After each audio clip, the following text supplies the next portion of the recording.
Okay. Here is the joke. A man coughed violently, and his false teeth shot across the room and smashed against the wall. Oh, dear, he said, whatever shall I do? I can't afford a new set. Don't worry, said his friend. I'll get a pair from my brother for you.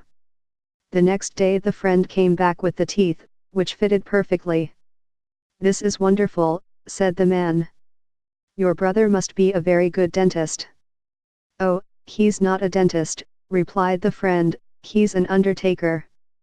Ha ha.